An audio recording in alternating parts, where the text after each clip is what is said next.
Okay. All right, there you go. Good morning, everyone. Sound check lang tayo to our participants via Zoom and Facebook Live. Can you please send something? Good morning sa ating chat box here or comment section sa ating Facebook Live. Just sound check first. Okay, thank you so much, Ma'am Christ. How about our Facebook Live participants? And right now, or as of the moment, we have 9,000 live viewers. Thank you so much to those live viewers and also to those who joined us via Zoom. So again, good morning and hello, CEOs. Hello, everyone. Hello. So it's another pleasant Friday morning to my fellow CEOs. My name is Jeline Desacula, COO of RKESI or RKESI. So it is my pleasure and great honor to be your host for today. And yes, again, everyone to CEO Insights, welcome to CEO Insights Asia, Executive Series Principles of Scaling. So tagline na natin, when it's Friday, it's, if you can dugtungan yung aking sinabi, when it's Friday, it's basically our POS day. So again, Friday is our POS day. So just to check again, can our viewers live via Facebook and Zoom send happy POS day? Happy POS day. Can we all send that one po? Thank you so much. Okay, thank you so much, Sir Matthew. Very active. How about our live viewers? Yan. Ayan, may view ako sa ating live viewers. Thank you so much. Ma'am Dayan of SH Surfa. Love. Ma'am Chris, thank you so much to all your messages sa ating Facebook Live. All right, so anyway, now on to the next part. Principles of scaling. Yes, why are we doing this again? Without fail, every Friday, 10 a.m. Unless talagang may kung ano mang dilubyo, talagang we will really continue with it. So you may be wondering, why do we do this every week? So basically, it's this one. Really, it's to install DNA principles that scale organizations. So we help build institutions for legacy beyond just simply making money. And I believe today's content will be jam-packed with information, very valuable information. And our goal is not for us to just know, parang i-store lang yung knowledge na yun, but for everyone to get one key takeaway that we can all immediately apply in our respective organizations. Yes. And just to share, yes, I think flash na on our screen is the theme for the month. And we're going to cover more about being a multiplier. So this is our focus. So we expand life-changing impact in an ever-increasing measure. And behavioral indicators, ito I think nakikita din naman dito sa ating screen. Functioning in systems, scaling in numbers, and moving in teams. Yes. And to cover this or to parang really elaborate more on the focus part here as being a multiplier, let me give you an overview of our topics for the month of December. So again, December, the last month of 2022. Ang bilis, no? So yes, so week 1, we covered strategy ending strong. Week 2, ending smooth. Week 3, ending stockpiled. Week 4, that's today, it's ending stable. I think malaman yung topic today. And week 5, next week, will be all about ending shared. Very mysterious yung topic natin, especially for today and next week. So kaabang-abang talaga. All right, so that is a summary of our topics for the month, the whole month of December. Now, on to the next part is as just a few of our announcements. First is yes to our operator circle meetings. Yes, this one. 40 plus CEO executive circle members unlocked. So there are more than 30 companies slash brands involved now in our CEO Insights Asia ecosystem. And yeah, as time goes by, talagang dumadami ito. Not just the logos here, but also the people joining. All right. And okay, on to the next part po. Purpose Weekly Intensive CEO Leadership Education. And to share a bit about this experience, we have a featured executive member here. He is Mr. AC Clarin of Clarin Digital. So let me read his comment for everyone. Okay, but just to check lang if I'm still connected, can you please send, ano na lang, hello na lang po muna. Medyo napaparanoid ako sa connection natin lately. Thank you so much po for confirming. Thank you so much po. So let me read a comment naman or points from Mr. AC Clary. So me and my team leader had a conversation habang pauwi galing sa whiteboard session by FA and CEO Insights Asia, and na-amaze siya sa pwede namin mabuo. Mas nakita niya yung reasons bakit laging may changes sa company. Isa lang naman po sagot, we want to improve and grow. Yung session na yun is not a normal mastermind. That is worth billion knowledge for both of us. I know this time we are sharing the same DNA. Mas malaki ang goal namin ngayon, aiming to create multiple companies. Wow. Okay, such a huge endeavor, no? And the realize to that interaction. Thank you so much again, Mr. AC Clarin, for sharing this insight or feedback po. Right. And by the way, our operator will be sending the link to our getting started via Zoom or Facebook Live. Yes, nawalang aking Facebook Live, but babalik din yun mamaya. All right. And on to the next announcement po. Again, yes, our getting started. Onto the yes po. Okay, for getting started, our next schedule will be on December 29, 5 p.m. Again, the link will be sent by our operator via Zoom and Facebook comment section. All instructions, information are available through that link. So kindly follow na lang. Accomplish muna, and then I believe you'll be you have to send a text message, something like that. Okay, and on to the last announcement before I formally introduce our faculty for today. Okay, some of us, I think most of us are familiar with this logo. So what we would like to share is we are currently in conversation or talks with Caliber. As for what and what specific purpose, that's a mystery that we have to unravel pa as time goes by later on.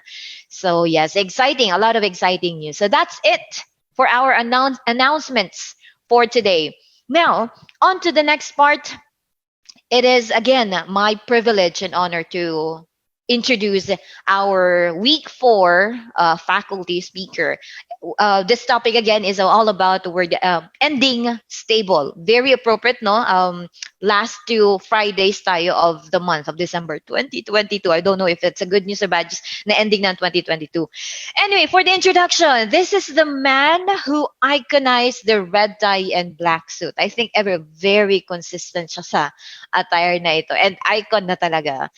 If you follow him on Facebook, you'll see he is an investor advisor, husband, and a daddy. And on a personal note, I believe he's one of the most well-read people I know. Kung well-read ka, daming complicated concepts, no? Complex concepts. But how he processes those information in order to present it in a very concise, comprehensive, and interesting manner is what I really appreciate about this guy. So without further delay, it is my honor and pleasure to present to you our faculty for today, Mr. Florentino A. Hernando, or simply called Sir Fa. Help me welcome Sir Fa naman. Alright! Ayan! Yes. Thank you! Grabe naman ang intro natin. Salamat, Ma'am Jill, COO of RKC, at sa RKC team na nanonood ngayon. Welcome, welcome, and welcome. Thank you, Ma'am Jill, for that. Well-read daw. Wala lang akong magawa sa buhay ko. Kaya kung ano-anong mga pinaggagawa natin. Anyway, Good morning, everyone. Welcome to Principles of Scaling. Formally introducing myself. My name is Fa. I'm one of the founders and the executive advisor of CEOInsight Asia. And our purpose in this ecosystem is infusing ideas that build lasting companies. So we're here to learn together, including me, especially me, how to build our companies into something that we can transfer to our children, our children's children, and up to the coming generations. Yan ang mga konsepto na pinag-uusapan natin dito. Yan ang mga inaaral natin dito. And every Friday at 10 a.m., gagawin natin ito till the day I die or Jesus comes back, whichever comes first. Ayan, di ba? So dun sa nanonood sa atin ngayon sa Facebook, if it is your first time, welcome. And doon sa mga nagmamarathon ng ating mga upload sa YouTube, updated na po siya. So may mga bagong episodes na po tayo ron. At para naman again sa 24 million, dumadami nanonood ngayon. Please like and please heart and share. I-share naman natin yung yung stream natin. We're also live via self-made group. Yan. So, kindly share para marami tayong ma-reach na CEOs and business leaders that we can influence. Also, once again, dun sa getting started, next schedule is on Thursday, 5 p.m. Kindly send a message. Ayan. At hindi ko na po kayo i-remind, I am not your secretary. I am not your therapist. I am executive advisor, so please follow the instructions. Okay, so may plug ako. Ayan, at connected to sa ating session for today. So, 2 days ago, happy birthday to Tidoy, my wife. Ayan, Mami, I love you. Nasa baba, nag-aalaga ng aming dalawang chikiting. Ayan, so 'di ba? Yung crush mo siya tapos birthday niya. So, happy birthday kay Mami Bubu at we celebrated sa Naga. Thank you, Naga, beautiful place, and I was reminded once again kasi the topic for this episode, this is the final installment of our strategy series. Next week, we'll have a series break, but this is the final installment. So, sorry, bago ko pala ituloy ito, Merry Christmas sa lahat! Ayan! Nakalimutan natin bumati. Please type naman Merry Christmas, CEOs. Ayan, para alam kong nandyan pa kayo. So yeah, celebrated her birthday. And since this is about high-performance team, I want to keep reminding everyone who's watching this, the most important team you will ever lead is your family, right?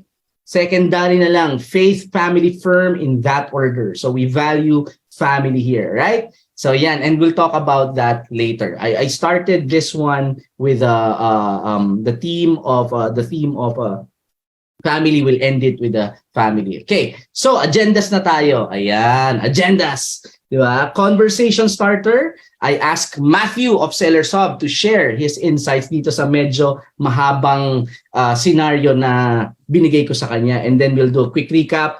We'll define what high performance means. Case study, matindi to dahil Pasko ngayon, 2 case study ang gagawin natin, hindi lang isa. Diba? 2 case study, and then we'll talk about the brain rules. Alam niyo naman tayo, neuroscience tayo, hindi tayo inventophiles, hindi tayo kung ano-ano lang ang nabasa sa magazine dyan. So we'll talk about the neuroscience, and then we'll share some facts and figures. Okay, this is from Harvard, and then we'll talk about 3 building blocks of high performance, and we'll get practical. Ayan, thank you so much. So before we start, alam niyo naman ang tradition natin, kindly greet everyone. Merry Christmas, CEO, from your company para alam ko kung sino-sino ang nanonood sa atin. Ayan, and we can do a shout out sa inyong company. Represent your company, all our viewers there. So start na, yan. Sige. So we have Merry Christmas from Sellers Hub, sabi ni Matthew. Merry Christmas, CEOs from Arcesi, sabi ni Jill. Merry Christmas and have a new year. Sabi ni Jobs ng Sam Enterprises. Ayan, Nax, yabang ni Chris, Rich Outsourcing Global. Bago na namang venture ni Chris. Merry Christmas daw. Diana May, Seller Sub, si Misha, si John Ray, si Ate Ga from Arquesi. Oy, si Ma'am Oda nandito. Merry Christmas. Si Zeddy nandito. Speedway, si Rika nandito. Merry Christmas, Rika. Alex Cooper, yung AFAM natin from Escasi. Ayan. Love, ang ating matinik na host. Andyan. And then Marie Bonagers. Ayan, from Seller Sub. Alright. So, with that, magigreet na lang tayo later. Ending stable muna tayo. Ito ang conversation starter natin for Matthew. So the scenario is, Matthew is a project manager who needs to complete a task within 30 days. And he's given an option to pick your team yan, your team. Pipili siya ng team niya. Okay? Yung team A, isang Indian and isang Korean, they're both from the villages. Yung team B, both Korean from the villages as well. Right? So here's the question. Which team will you choose and why? You can now unmute yourself, sir. Yan. Good morning. Good morning, sir. So yung siguro yung sa akin ang pipiliin ko is yung Team B. Bakit? Kasi Team B, meron na silang common ground eh. Pareha silang Korean. So meron na silang culture na iisa. Pero kung yung Team A kasi merong magkaibang culture sila. So kailangan mo pa silang pag-isahin, and with the span of time na 30 days, medyo kakainin ng oras yun eh. So kailangan yung team na pipiliin mo is para meron ng same culture. I-infusion mo na lang sila ng scorecard, or kaya ng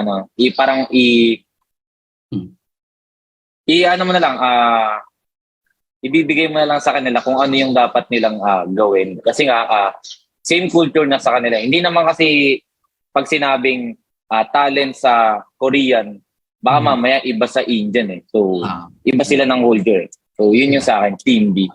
Alright, Team B. Ayan. Thank you so much, Matthew. Nak ng kamote. Ewan ko talaga. Great minds. Ganun na lang. So, I'll share my answer later. Thank you so much for that. Kasi there's some truth in it, no? Basically, Indians are really good when it comes to software development. So is Koreans. But yeah, there's that challenge, di ba? Sabi naman ni Chris, kaya daw Team B kasi puro opa. Awit! Ayan. Sige, so recap muna tayo. Okay, quick recap. Week 1, we talk about ending strong, and this is all about strategy defined as the plan or how we plan to achieve our purpose. Yun yung focus natin for this month. And we need to be a multiplier. We need to reproduce ourselves, someone who can duplicate themselves in others, because that's the best strategy. Because when you duplicate yourself, mas mabilis ang execution. Kasi you're already multiplied your capability. So that's the skill set we talk about and how to develop it on episode 1 or week 1. Now, on ending smooth, pinag-usapan naman natin yung systems thinking. It's about looking at things from a systems standpoint, yung interrelation nila, organizing it in the best strategy to achieve the specific outcome.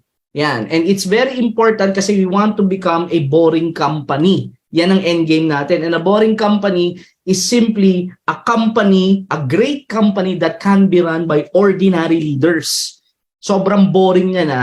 Because again, Elon Musk is just one person, Bill Gates is just one person, plenty of us or most of the people in the world are pretty ordinary. So you want to be able to build a company, a great company that can be run by an ordinary leader. Okay, that's the true genius. It's the ability to create an organization that can be run by idiots. Because eventually, some idiot will. Ayan. All right. Now, in ending stockpile, last week naman medyo mas mabigat ito. Kasi pinag-usapan natin dito financial vitality, particularly on cash flow. You know, the ins and outs of cash in a company. Ang end game natin kasi we want to be liquid. Liquidity, cash is gas nga. Nakita ko sa isang post ng Circle Multiplier natin, no? Nag-meeting sila. Yun yung umikot yung topic. Sa organization, cash is gas. You have to be liquid. Why? Sabi ni Jack Ma, today is difficult, tomorrow is much more difficult, but the day after tomorrow is beautiful.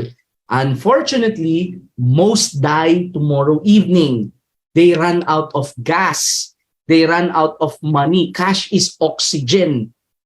So pinag-usapan natin last week, paano ba mag-design ng profitability model that you'll be able to be liquid at the same time covered yung ating operational expenses, and we talk about the X5 principle. Ngayon, pag-uusapan natin is ending stable, building high-performance teams, and then later, we'll summarize the 4 episodes in one image para naman masulit nyo yung ating series natin for this month. So, ready na ba? Please type yes I kung ready na kayong makinig sa episode natin today. Yan. Again, if you're on Facebook, first time mo, welcome. Please like and share so that we will have more reach sa ating mga principles of scaling webcast. Ayan. So, sabi ko, di ba, the question is, which team will you choose and why? Now, great minds think alike. Ayan. Kasi parehas kami ng sagot ni Matthew. And I believe parehas din kayo, ng mga nanonood ng sagot kay Matthew. We'll choose Team B. Bakit? Because of the short amount of time, 30 days. We can pick Team A, Indian and Korean, but yung learning curve takes a lot of time. Mas mabilis if they already have the same language. Kasi, di ba, if for you to achieve result, teams need to collaborate. And for teams to be able to collaborate, they need to communicate. Kailangan nakakapag-usap sila. For them to be able to communicate, they must share a common language. And for them to have a common language, they must share the same culture. Now, pwedeng sabihin, di ba pag same culture, same language yun? No, because the same word in a different culture can mean a different thing. Let me repeat that. The same word in a different culture or context can mean a different thing. What do I mean by this? Example, naglalakad ako dyan sa kalye, kasama kita. Tapos sinabi ko, uy, idol siya. Anong interpretation? Magaling. Magaling yung tao na yon. And that would be the case. But if I'm in Seller's Hub and I say, uy, idol siya, it means ka-DNA natin. Kadugo natin yan. Make sense? So pag sinabi kong, ay, hindi siya idol, ibig sabihin, he doesn't share the values of the Seller's Hub culture. Hindi natin ka-DNA yan. Or hindi natin hindi yan idol. Sa labas, pag sinabi ko, ay, hindi idol yan. Sabihin, ay, hindi yan magaling. Does that make sense? Please type yes, I, if you can. Tama eh. Mga Seller's Hub, talagang, di ba? I mean, the same word, different culture, different meaning. So it's very important that you have to share the same culture for you to share the common language. And they share the same culture because they came from one country. Yan. Now, here's where the problem comes in. When it comes to our companies, ang expectation, ganun na. We expect people to work together, but we're not being intentional in ensuring that the people we hire share the same culture. Yes, ayan na, nag-uumpisa na pong mag-sermon si Pastor. Welcome to Business Church. Ayan, and I am your pastor, and this is your sermon of the week. Ayan. Diba? Here's the problem eh. We want people to work together, and then we hire kung sino na lang yung humihinga. And then we expect quality work. Diba? Kasi mas makakatipid ako eh. Ayun, diba? Mas makakatipid daw. Sakit ng ulo. Diba? Parang mas maigi pang magbayad na lang ng quality talent than mag-hire ng mas mura. Pero, Diyos ko naman, ayan, power, ayan na. Diba? Eto na, sabi nila. Ayan. Ganun, when it comes to companies, that's the expectation. I need to get result. They need to collaborate. Pag hindi sila nag-collaborate, nagagalit tayo. Pero ang tanong, did we, as CEO, did we intentionally craft the culture? Ayan. Ayan na po. Diba? That's why yung mga nagsasabi, culture, corny yan. Ay, they don't know what they're saying. This is very practical. If you share the same culture, they can talk because they share the same language. They can communicate, they can collaborate. They collaborate, they get the results. This is the foundation of high-performance teams. Ayan na, ito na. We have to be intentional. Okay? We can't wait for culture to just come up and become great. We have to work for it. Yan, di ba? Ewan ko pag nag-high blood ako, tumataas yung viewers natin. Ayan. Okay. So, I still have plenty of time, right? So, listen up, CEOs. It's your job to intentionally shape the culture. Because if you shape the culture, you shape the language. Because of the language, they can communicate and collaborate and you get the result. Yes, I. Yan. Please type, yes, I. Ayan. NL Arca. Friday Mass. Yes, I. Yan. That is why we strongly encourage all of your companies to watch POS. Okay? Not so you can listen to me. So you will be listening to the same thing. Diba? Kesa panonoorin nyo as CEO, tapos ituturo nyo, diretso nyo na lang. Diba? Sayang oras. You don't have that much time. And when you're a startup, you're running against time. You're fighting against time. You don't have much time. So, ang gusto mo, yung i-hire mo, medyo kakultura mo na. Paano paano mag-hire ng kakultura? Wala nang DNA. Ayan. So, moving on. Here's the key insight I want to share. I shared this in my story. I-like nyo na lang, di ba? CEOs who want to have a high-performance culture must intentionally create a high-performance culture. Please type intentionally. If you are still with me at na-high blood na rin kayo, kagaya ko, di ba? Wala pa kasi yung intensive ko na cacao misli. Ano ba yan, Mel? Ay, amen! Di ba? Ayan. Cure natin yan sa knowledge gap. Tama, di ba? It's in YouTube, it's in Facebook. There's no excuse not to watch this unless you don't want to. And that's fine. So, wag lang kayo magtataka if hindi nagpe-perform ng tama yung teammates natin. Di ba? Ayan. All caps, galit sila.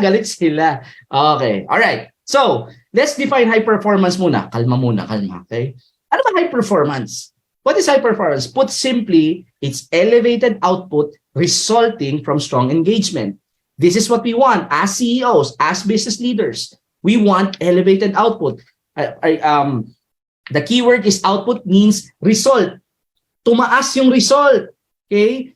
Tumaas yung result ng performance dahil nagresulta ito or bunga ito ng strong engagement, which is strong relationship with one another, a strong culture.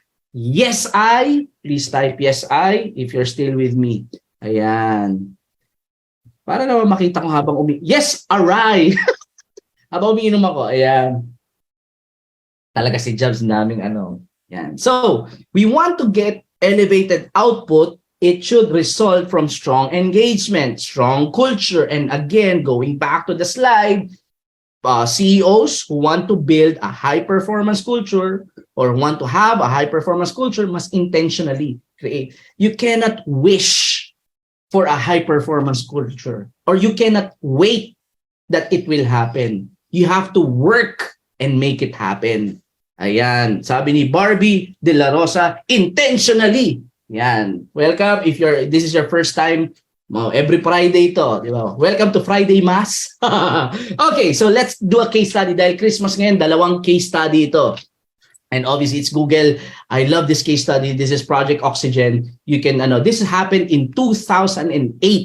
Right? So this is, and the principles that they gained from their internal research called Project Oxygen still applies today.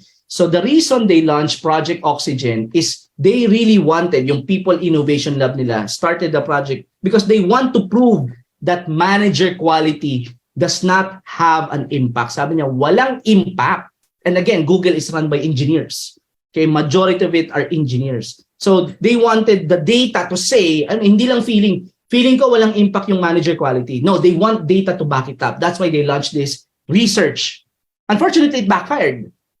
Because the data came back and it proved that manager quality, leadership matters in team performance. That's the main main idea behind the Project Oxygen. Okay, they evaluated the differences between the highest and lowest rated managers. And they saw that manager or being a leader, the quality of leadership has big impact in a team performance. And leadership matters. And the group that has the biggest problem with management was engineers, because engineers are creative. And ayaw ng mga creative na tao minamanduhan. They do not want to be micromanaged, particularly by people who don't know what they're talking about. Engineer, see to it na ikaw, puro manage ka, wala ka naman technical skills. You don't know what you're saying. So silang mabilis ma-frustrate. That's why this project was launched. Okay? They identified 8 behaviors that are that the company, that great managers, or what makes great managers great at Google. And ito is the beauty of it. They incorporated it into Google's management development program. Si Google nga nagte-training eh. Diyos ko, mas magaling ba tayo kay Google? Diba? In-incorporate nila yung findings into their management development program. It's based on data, it's based on their findings, and based on what they see as great qualities of a great manager. And they made sure that every manager goes through that training program para ma-embody nila yung principles na yon. Okay? So, training managers on these behaviors, Google, the team outcomes. Ang impact ng great managers, it has impact on turnover and performance over time. Gusto nyong malaman kung ano yung 8 behaviors na yon? Okay, ready nyo na ang inyong camera. Screenshot nyo na. Ayan.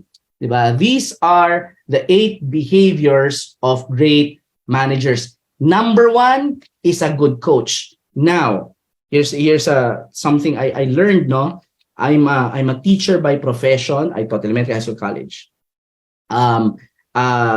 Working with me, I every encounter is a class. That's a principle. Every time we interact, I make sure that I share something or I learn something from you. So that's why I do not have an off switch. Okay? Every time you're interacting with me, lagi parang may session tayo. Ganon. So it was a surprise for me because I believe that if the team that's working with me gets better, my life gets better. Kasi gagang buhay ko. Kasi alam ko ang feeling, pag sablay yung team na katrabaho ko, ako yung problemado, di ba? Sino ba ang nagbe-benefit kapag magagaling yung taong nagre-report sa'yo? Di ba? Ikaw. Sinong umaayos ng problema kapag kasablay yung mga tao na nagre-report sa'yo? Ikaw. Kaya we have every incentive to make sure that the people working with us are better, are getting better. At kaninong responsibility yon? Kay HR. Ay, naku, Diyos ko. Good luck, di ba? You take ownership of your team. It's your team. Okay, so it's a good coach. If you're a manager, if you're a leader, if you're a CEO, and you're too busy to coach, good luck. Okay? It is part of your job. So that's the first one. I-emphasize natin yan. It's a good coach. They do not micromanage. They show interest. They care. This is number 3. They care for the success and well-being of their people. Ayan. May umaakin na, nasabon kahapon eh. At nagbanlawan naman, di ba? Ayan. Productive and results, or hindi effort ha. Hindi give your best. No. Results tayo. Orientation natin is all about results. Is a good communicator. Ano ibig sabihin ng good communicator? Kailangan ba charismatic? Hindi. You just listen and share information. That's what being a good communicator means. Di ba? Pag introvert ka, you talk naman. Di ba? Yun. So, mga ENTJ lang kagaya ko, yan, medyo madaldal. But even if you're an introvert, there's a book written by Susan Cain, which is Quiet, The Power of an Introvert in a Noisy World. Napakaganda nun. I think in TED Talk. But watch it and read it. Again, so there, focuses on career development. Basically, a great manager looks at the person, and at his job is to make that person become better, professionally and personally. Has a clear vision and strategy, malinaw. Ano ba gusto natin mangyari? Paano ba natin ma-achieve yun? Hindi puro rara lang, yeah, you can do it. Yeah, give me something. Give me something I can use. Saan ba tayo pupunta? Put a target on a wall. Any target on any wall. People like me, I need to have something to shoot for. Yes, I. Ang dami ko nang sinabi, pasensya na. Please type yes, I kung andyan pa kayo, nakaka-relate pa kayo. Diba? Last na naman kasi natin itong episode, kaya tatadta rin natin ng information ito. Ayan, yes, I. Yes, I. Sabi dito, has key technical skills that help him or her advise a team. Again, you don't have to be an expert. Okay? You don't have to be an expert, but you have an idea of what you're saying. Hindi yung wala ka namang ginagawa, di ba? Wala ka pang nagagawa, tapos kung ano pinagsasabi mo, ayan na, nag-uumpisa na naman ako. Alright, so there, you have to have the key technical skills. Again, and here's the beauty of this. Okay? The key finding here is a great employee does not automatically mean becoming a great manager, or it can be a great manager. And vice versa, just because someone is not a great in the technical skills does not automatically mean hindi na siya magiging great manager. You can be a great manager and not so good when it comes to technical skills, so long as you have an idea. And vice versa, just because you're an expert, usually nga, yung expert, yun ang pinaka-disaster na manager. Diba? So those are two different skill set. Ayan, yes, I. Oh, yan, dami nag-yes. Alright, now, second case study. Following the success, naging successful yung Project Oxygen in the 2008. So ginawa rin yun ng Google. This time around, they want to discover the secrets of effective teams, from leadership to teams. Okay, so it's named Project Aristotle. It's a tribute to Aristotle's quote, "The whole is greater than the sum of its parts." Basically, it's synergy. When you have synergy, we talked about this a few months ago, 1 + 1 = 6 when there's synergy. Okay, so the goal was to answer the question, what makes a team effective at Google? But they decided to do combination of qualitative and quantitative assessment. So ibig sabihin nito, qualitative, they interviewed people. Kasi pag interview, problem nun, interview lang, subjective. So they wanted to have a combo of quantitative, meaning nabibilang, there has numbers. So sabi nila, if qualitative lang, subjective. If quantitative, sure, may hard numbers, pero hindi mo naman nakukuha yung situational considerations. So, sabi niya, let's combine both. Yan. And then, they measure the team effectiveness in 4 different ways. In-interview nila yung executive, in-interview nila yung team leader, in-interview nila yung teammates, and then binangga nila sa sales performance. So, ang solid ang rigorous ng research nito. Okay? Ang tawag dyan, I think dito yan, statistical models impacted multiple outcomes. Ang ibig sabihin nito, basically, merong validity and reliability. Nax, di ba? O, may natutunan ako. Dr. Lionel Mihiripena sa statistics ko back in college. Sabi niya, a tool is effective if it measures something that's supposed to measure. It's called valid. Okay? Validity. Valid yung tool. Second, it's reliable if consistent yung answer in the same condition. So yon, consistent yung result in the same condition. So validity and reliability. Yan. Konting lang, kunyari ko, alam ko yung sinasabi ko. Ayan. Diba? Please type yes, I kung andyan pa kayo. Welcome to POS Information Overload. Right? So here is the 5 qualities of great teams. Ayan. Itong 8 lang, buhay na sa 2023. Ayan. So ito yung 5 qualities of great teams. Psychological safety. People feel safe in that team. They don't feel they will be punished or humiliated when they ask a question, offer an idea. Pwede silang, they are who they are. They can be who they are in that team. Okay. Next is dependability. They can rely on members to complete their quality work on time. They can depend on one another. Na pag binigay ko sa ito, pag sinabi mong ganito, bibigay mo sa akin ng gantong araw. Hindi yung parang, hindi kita maaasahan. Ang hirap nun, di ba? Kasi you're doing your work, tapos yung pag binasa mo na sa iba, ang hirap hindi ma-deliver. That's not something that makes a great team. Okay? There's structure and quality. Malinaw kung ano yung expectations sa trabaho, ano yung roles, and then ano yung consequences kapag hindi ginawa yung work. Next is they find meaning. They feel that what I'm doing matters. It's important. It makes the world a better place. And last but not least, there's impact. Na nakikita ko yung ginagawa ko contributes to the success of the company. So this is the 5 qualities of great teams. But I want to focus on the first one. Psychological safety. Making the team feel safe. It's safe to be who you are, to make mistakes. Okay? So, huwag naman paulit-ulit. Of course, hindi pwede yun. Diba? But it's feel to try something new, to ask a question.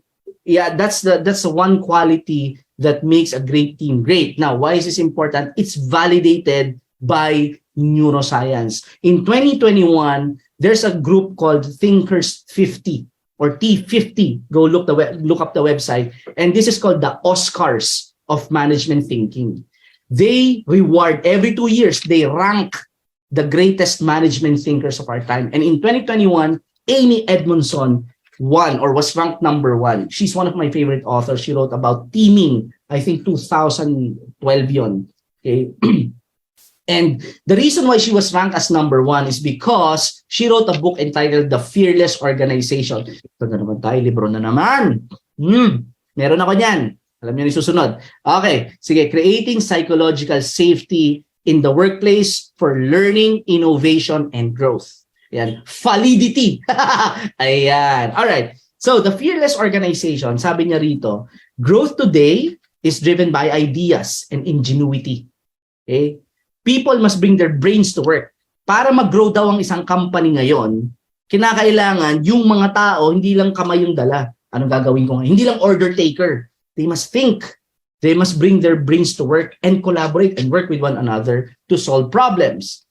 Here's this last statement or the last sentence. For knowledge work to flourish, para mangyari yon, kinakailangan yung workplace is a safe space where they can share the knowledge. Yes, I. Please type, yes, I. If you are still with me. Yan. Para alam ko, di ba? Tama naman eh. Gusto mong gamitin ko yung utak ko. Kaya lang pag nagsasuggest ako, napapahiya naman ako. I feel humiliated. I feel stupid. Hindi ko ma-feel na pwede akong mag-contribute. So paano yun, di ba? So you create psychological safe places for your team. Ayan. Di ba? NLR ka. Si Lab, hype na hype pa. Okay. So, and let's talk about brain rules. Again, neuroscience tayo. And you know this. I'm just gonna validate what you already know. Remember, di ba, the brain rules, you heard about this. When the brain feels fear, they have a sense of fear, hormones are triggered, are released in our brain, and it triggers our fight or flight. We become defensive when we sense that fear. We shut down. We tend to have tunnel vision. Di ba? Ito lang. But when we feel safe, this is called broaden and build. We actually become creative when we feel safe. That's why, as leaders, we have every incentive to make our teammates feel safe around us in contributing ideas so that, kasi they become much more creative. And the more creative they are, the better they become, the easier our life will be. Yes, grabe naman. Ang daming yes, ayan. All right. So this is the brain rules. Right? Screenshot nyo na yan and then share and like the page. All right. So ito pa, data. Alam nyo naman, tatantarin natin ang data to. Facts and figures. This is from the book, the study of Harvard Business Review, The Impact of Employee Engagement on Performance. Alam nyo naman tayo rito, caliber ang ating mga mga data rito at mga content. Hindi to basta. Di ba? Gusto natin solid yung content. So this is from Harvard and they talk about the impactful employee engagement drivers. What drives engagement? Yan. So sabi rito, unang-una, 52% training and development organized around goals. Ito yung goal, titrain mo ko paano ma-achieve yun. Or day-to-day coaching. That creates engagement. And the more people are engaged, remember, what is high performance? Elevated output resulting from high engagement. High engagement, high output. Yun yung natin, yun yung principle natin dito. So training and development creates engagement, but that's only 52%. Okay, this is naman to? Ilang percent to? Ayan, hindi nagpa-flash sa Facebook. Anyway, some or all staff pay linked to corporate goal achievement. This is 54%. Again, the staff pay is linked, connected sa achievement of the goal. Or in our parlance, profit sharing. Pag nag-succeed yung company, Nakalink yung pay ko ron, meron ako ron. Pag hindi, di wala. So that engages people. Right? Next, assessment and performance review aligned to corporate goals. May theme, di ba? Puro alignment to what? Corporate goals. Yan. Kasi usually, every 6 months mag-a-assess. Feeling ko may leadership ka. How does that connect to the goal? Give me the goal. That engages me. Ano ba ang yung ginagawa ko day to day? How does that affect the success of the company? Please type yes, I, kung nakaka-relate pa kayo. Ayan, ang dami ko nang sinabi. Right. Individual goals, staff aligned again. Yung individual goals, it's staff, it's aligned around corporate goals. Business goals, eto. Business goals are communicated company-wide and understood. This is why we always say you have to be in the face of your customers at least once every 7 days. When I say customer as CEO, internal and external. Customers outside, customers internal, which means your team. That's why DNA Monday is a must to communicate the goals on a regular basis. Yan. Ano pa? What engages? Mas mataas na to. 69% says, ilang percent? 70%. Senior leadership, the Mancom, the Trinity. The Trinity, hindi lang the CEO. The Trinity, senior leadership, continually updates and communicates a strategy. Next, individuals have clear understanding of how what they do contributes to the strategy, which leads to achievement of the goal. And last but not the least, what drives engagement? Recognition given for high performers. Question, asan ang increase pay dito? Again, this is Harvard. This is not me. Okay, this is not what your, invento files pretend businessman said. This is Harvard. This is data. Asan ang increase pay dito? Asan ang company events, Christmas party, team building, asan? I'm not saying don't do that. I'm not saying do that. But if you're expecting that it will engage them, well, the studies say it doesn't. Recognition, we need to use those things to recognize high performance. It's a platform where we recognize performance. Kasi yun ang highest driver of engagement. And take note, the last 4, the highest drivers of engagement, these are free. Kaya nagugulat ako, may budget 1 million for a sports fest. Months long. Anong expectation? Para ma-engage yung mga tao. Ma-excite. Diba? Diba? Basahin na lang to. Yung 1 million na yon, gawin na lang natin, bigay na lang natin sa mga high performers. Yan. Incentives daw ang magmo-motivate. If you need, sabi ni Elon Musk, if you need to be motivated, don't do it. Diba? Ayan. Okay. So, let's simplify. Ang dami na sinabi ko. Alam niyo naman, ang ending, we want to make things simple.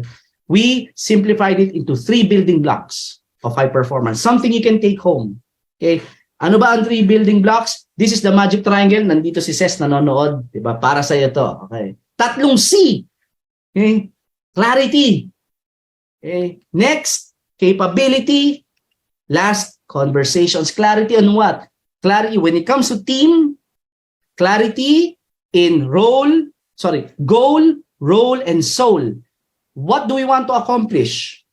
Who will do what? Role. What is our culture? How do we interact with one another? Soul. Clarity. Next, capability. They have the skill set needed to accomplish the goal. That creates high performance. And last, there's conversation. Let's go! Sabi ni Ces, let's go!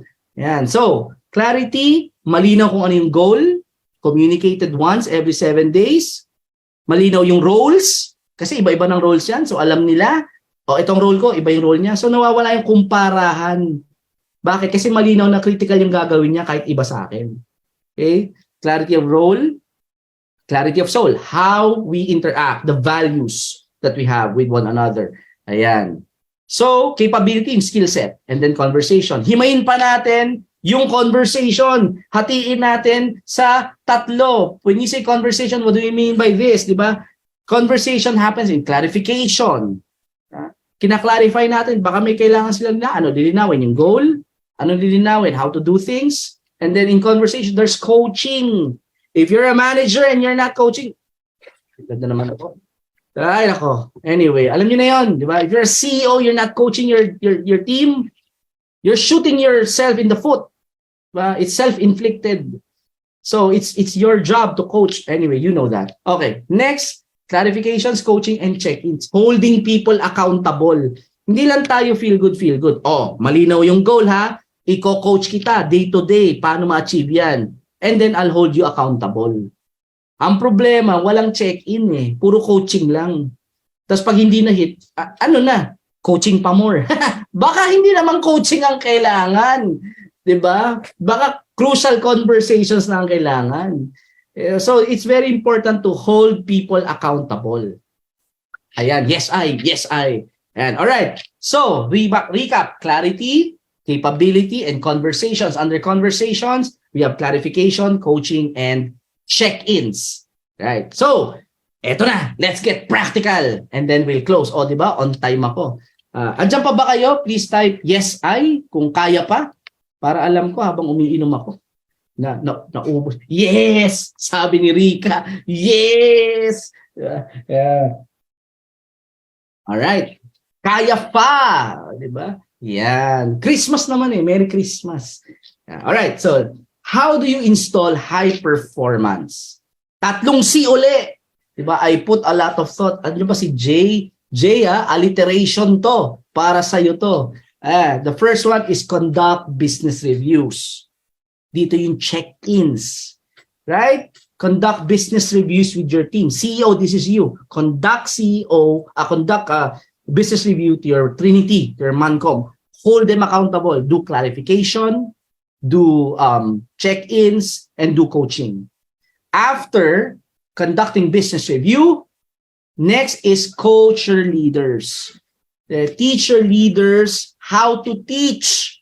Okay, those are 2 different skill sets. Don't teach them what to do. Teach them how to teach also.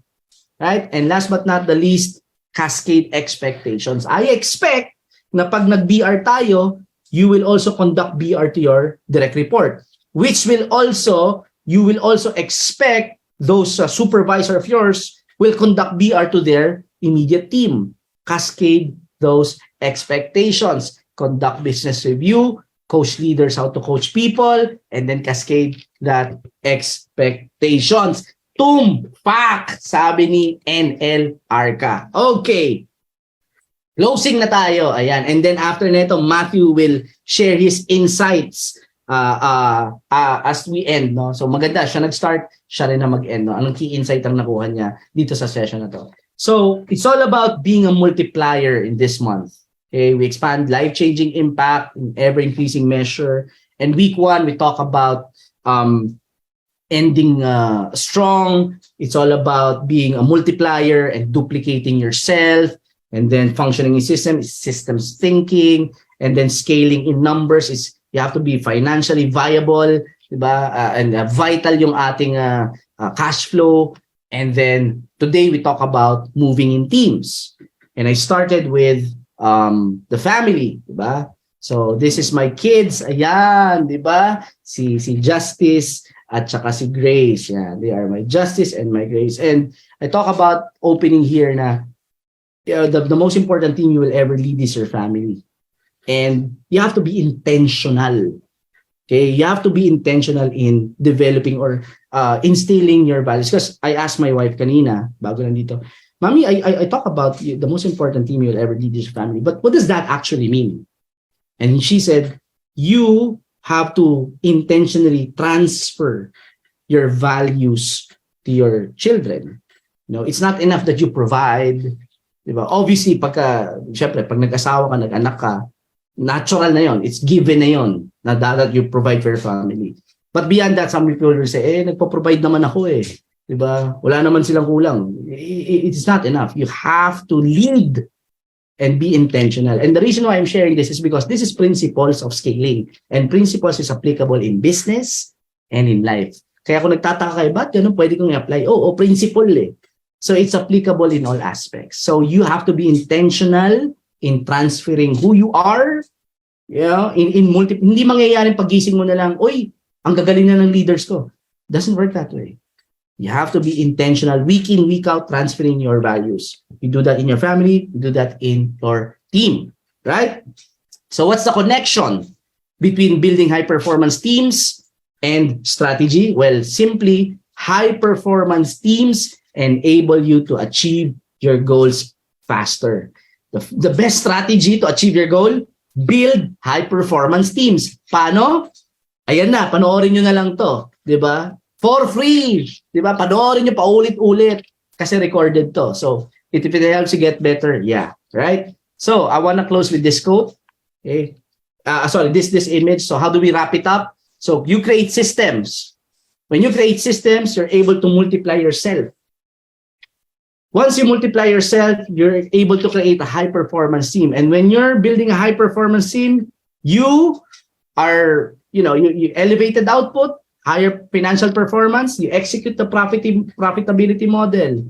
Make sure na mas malaki yung pumapasok kaysa mas malaki yung gastos, which then you fuel into creating systems. This is the summary of the series strategy for December in one image. And I will close with this quote, right? If you want to become part of the ecosystem, nandyan ang sign-up form. We will have a briefing. I-share uli ni Jobs via chat and via Facebook. Sign up. We will have one on Thursday, 5 p.m. And here's the quote. You want to be the best? Always run with the best. Only run with the best. This is Magic Johnson. So with that, once again, Merry Christmas, everyone. I give the floor back to Jeline, our host. Thank you. Okay. All right. Thank you so much, Sir Fa. Grabe. Nakailang page ba ako ng aking note-taking dito? Mga palimang pages ako, Sir Fa. All right. Sige. So anyway, before we officially close our POS for today, I'd like to request Sir Matthew of Sellers Hub for his insights. Yun, so hello. So, ang ganda ng topic ni Sir Pa, no? So, kaya pala, kung gusto pala natin magkaroon ng stable na company, siyempre kailangan natin ng iisang culture lang. And hindi lang iisang culture, kundi iisang team na high performance. So, paano natin magagawa yun? Binigay na siya ni Sir Pa. So, nandun yun sa video. And yung isa sa natutunan ko doon is yung sa Project Oxygen, no? As a key technical skills that help him or her advise the team. So, hindi ka naman pwede maging manager kung hindi mo alam yung mga pasikot-sikot ng department mo. So, hindi ka pwede maging tour guide kung hindi mo alam yung daan. And kaya dito, best pinopromote natin yung homegrown talent para hindi tayo na parang natotolonggis ba na ganun. Kasi kung homegrown ka, alam mo yan, hindi ka maloloko ng subordinate mo na hindi ko kaya yung ganito, sir. Kasi masasabi mo, pinagdaanan ko yan eh. Alam ko na kaya mo yan. Kung kaya mo, kaya ko. It's either kung hindi mo kaya, wrong people ka. So, hindi mo magagawa yung trabaho. And kung gusto mo talaga na magkaroon ng stable na company or makapag-adapt na sa bagong or makalipat na sa another revenue, kailangan mo talaga ng mga right people. And doon sa video na to, dito mo makikita kung paano ka makapag-create ng hindi lang isang right people, kundi right team na tutulong sa'yo para maging stable yung company. So, yun ang yun sa Power! Yes, powerful indeed. Very well said, Sir Matthew of Sellers Hub. May mga comments lang dito sa ating Facebook Live, no? Si Mr. John Ray of Sellers Hub, then lakas mo talaga, Sir Matt. Matindi to. Ayan, nagkakahawa-hawa na tayo sa mga ganyang approach. Matindi to! Okay, all right. So anyway, thank you so much again, Sir Fa and Sir Matt, for those insights. And Sir Fa, yes, again, going back to my introduction kanina for Sir Fa, no? Simplifying very complex concepts. And I really like the part na yung cycle, yung 4 points. Systems, DNA, enabling high performance, and then executing profitability model, and then cycle talaga siya. All right, with that, I'd like to thank everyone again, to those who participated via Zoom, and sa ating, I think I saw 35,000 live viewers natin sa Facebook kanina. All right, so today is December 23. So, papunta tayo sa exciting weekend ng lahat. Christmas celebration for most of us. So, I wish everyone an amazing Christmas celebration. And by the way, before I forget pala, I would like to invite to those who would like to participate in our activities here in CEO Insights Asia ecosystem. And if you're also interested to be one of our hosts or operators, feel free to approach us, your circle multiplier. Feel free to inform them so that we can tap you for different roles. So again, thank you so much. Merry Christmas, and see you again in our next POS Friday. Bye, everyone. Bye. Merry Christmas, everyone. Thank Merry you. Christmas. Merry Christmas!